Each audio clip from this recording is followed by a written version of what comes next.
I'm Sarah Dannettell. I'm in the volleyball division, and we run 7 different volleyball events throughout the season.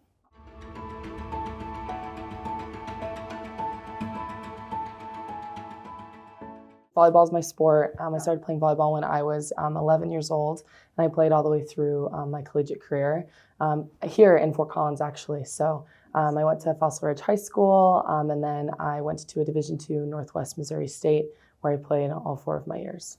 Did you or do you continue to struggle with mental health issues? Yes, I did, and I do still struggle with mental health issues. I struggle with anxiety. I occasionally have some pretty deep depressive episodes, and then I also struggle with distorted eating. Yeah, I think all 3 of the things that I kind of struggle with are a little different. So there's not one coping mechanism that necessarily works for all of them, and there are some that I'm still working through of like what's the best thing for me. However, specifically with my anxiety, I've found that being vulnerable and letting people in those moments where I am anxious or I can feel myself getting there is the best thing to do. I think a big part of mental health, just with the stigma, is not talking about it. And so for me, when I'm in those moments, especially when I'm in public with people that I trust, letting them in on, hey, like I'm starting to feel anxious, just so I have that extra layer of safety. And if I'm by myself, going outside, getting a little bit of sunshine, breathing, drinking some water. I know it's kind of like a cliche of like, if you move your body, like you'll feel good. But that's scientifically proven that when you work out, sometimes the endorphins that come over your body is a really positive thing. So I try to, if I'm feeling myself go down a little bit, get a good workout in, go outside, go on a walk, listen to some music. I think that those are some things that I've found that have helped me, but everyone still has room to grow. Right. Transitioning from being a non-athlete to being like a regular person in regular life was extremely difficult. And I think it's not something that's talked about enough, and it's not something that's validated enough for any degree of athlete. When I think about kind of my journey through sport, like I said, I started playing when I was 11 years old, and I retired or, kind of got off of my collegiate career when I was 23. So that's 12 to 13 years of my life playing a competitive sport year round, where my identity with who I was very much, and still, kind of to this day, is on the type of athlete that I was. Like I was finding my self-worth in how I was performing, the accolades that I was receiving, how well my team was doing. And you don't realize that you're in that mental headspace until you're out of it. And so it took me a long time, and I still think I have moments where I process like, who am I outside of what I could give to my teammates or what I could do athletically? Like my value as a human is way beyond the type of player that I was. I was a Division II player that never won a conference, and I still struggled for 2 years very deeply of like, who am I? What are the characteristic traits that make me who I am outside of sport? And there wasn't a lot of help in that transition, and it's been difficult, or it was. So I'm currently getting my master's degree in sport and performance psychology. So it's kind of like the first step in me truly having the competency and the education to be able to make that a consulting area or genre in the future. So what I'm learning right now is more specific of how athletes can perform at their peak, and is more integrated with athletes that are currently in their sport. However, I've gotten a pretty good understanding of like, this is a need. There's tons of other athletes that don't have this resource, from the NAIA to Division II to Division I, even to the professionals to the Olympians. Like there's no current resources for athletes off of their careers. People and organizations and sporting, whatever, are only really concerned with athletes and what they can provide them in the moment, not necessarily who they are and what happens to them post.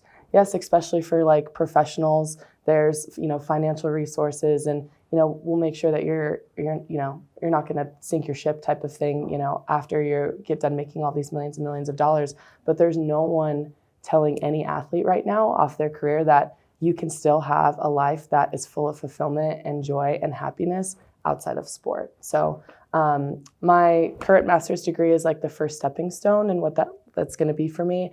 I think I'm going to have to go get one of these days potentially a doctorate, and I think I'd like to do that in counseling in general, and potentially have like a specific focus in grievance and grievance counseling as well, because I think that there's a lot of loss that happens when you have so much of your identity that's literally just ripped out, from underneath you. Oh, it's a completely different perspective. I think from the coaching side, transitioning like out of the being an athlete into being a normal human, and then kind of being that normal human into a coach has been very compartmentalized for me. So I really had to recognize through, especially my first year of coaching, that I am no longer the athlete, and that what I'm doing for these athletes is for them, not necessarily for me. It's interesting to still have like my passion and be around the sport that I love, but it's to a different degree, right? So I used to enjoy, there's certain things within the sport itself that I loved so much, and now I love connecting with my players. I love having all of my kids play and making those decisions. I love being at tournaments with them. So I've found different things that make me passionate that still involve the sport, but are more on the coaching side rather than the playing side. Mm-hmm. It is getting more competitive way younger. So there are athletes, so I coach 15-year-olds, which means that they're freshmen in high school. And I'm currently implementing systems, defensive schemes, plays that I was taught at the collegiate level. Like, the competition is starting so much younger, and I think that is a great thing, and it can also be a detriment to them because there's so much pressure to be perfect. So I think that there's that degree.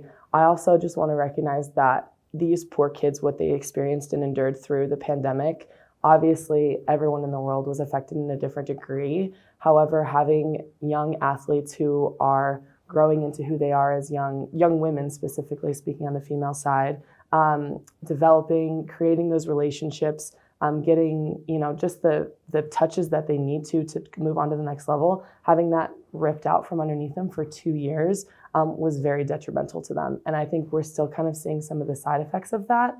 I have had more athletes in the past 2 years be open and vulnerable with me about struggling with anxiety, struggling with depression, not knowing how to handle their emotions of what the COVID-19 pandemic was for them personally. So I think that there's some similarities, there's always going to be the relative pressures and things that happen within sport. But I think that what our Generation Z athletes have endured over the last couple of years is not something that I can even remotely relate to, and has been extremely challenging for them. Dealing with mental health struggles, I would say let people in, let your coaches in, let your teammates in. I did a research paper throughout my degree that talked about how depression and anxiety, what are some positive coping mechanisms. And one of the main ones that doesn't have anything to do with therapy, doesn't have anything to do with additional medication being added, is communication and being vulnerable. So I do every single day before I go to practice, or right at the start of my practice, while my kids are warming up their arms, I talk to every single one of them. I go around and how was your day? How are you doing? What was something positive that happened today? And at the beginning of the season, that started out with, oh, my day was fine. I went to school, nothing happened. But as our relationships have built and kind of moved forward, I get that today was really hard for me.